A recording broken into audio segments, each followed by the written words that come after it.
సంగారెడ్డి జిల్లా న్యాల్కల్ మండలం మల్గి శివారులో రసాయన పరిశ్రమ ఏర్పాటును గ్రామస్తులు తీవ్రంగా వ్యతిరేకిస్తున్నారు. రసాయన పరిశ్రమ ఏర్పాటు కోసం కాలుష్య నియంత్రణ మండలి ప్రజాభిప్రాయ సేకరణ చేపట్టింది.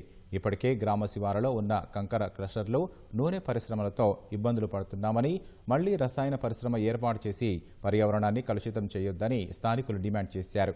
పరిశ్రమ యాజమాన్యం, కాలుష్య నియంత్రణ మండలి భారీ బందోబస్తు మధ్య ప్రజాభిప్రాయ సేకరణ నిర్వహించడాన్ని గ్రామస్తులు తప్పుపట్టారు. తమ నిర్ణయానికి వ్యతిరేకంగా పరిశ్రమ ఏర్పాటు చేస్తే కఠిన చర్యలు ఉంటాయని స్థానికులు హెచ్చరించారు.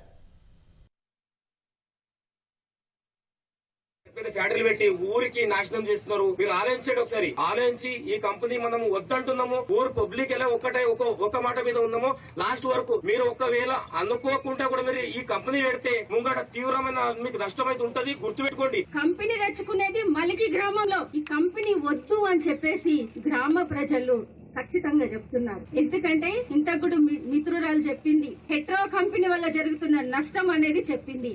ఈ కంపెనీ వల్ల కూడా నష్టం జరుగుతుంది. ఆ వ్యర్థాలన్నీ కూడా నీటిలోకి కలిసి అందరికీ ఇది ప్రభావం చూపిస్తుంది.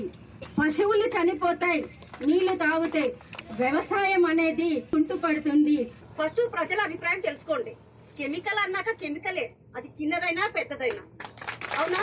మనకు కెమికల్ ఫ్యాక్టరీ వద్దు అని మనం అంటుంటే దీనివల్ల ఇంతే వస్తుంది, దీనివల్ల మనకి ఇది దొరుకుతుంది. మనకు అవసరం లేదు కెమికల్ ఫ్యాక్టరీ, మనకు వద్దు.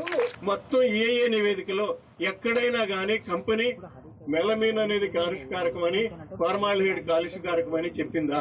అసలు ఫార్మాల్డిహైడ్ MSDS నే పెట్టలేదు. పనికి మాలిన ఎస్టిక్ యాసిడ్, కొద్దిగా వాడే ఎస్టిక్ యాసిడ్ గురించి మాత్రం పెట్టారు. ఇది ఇంత దుర్మార్గం, ప్రజలు మోసం చేయటం కాకేముంది?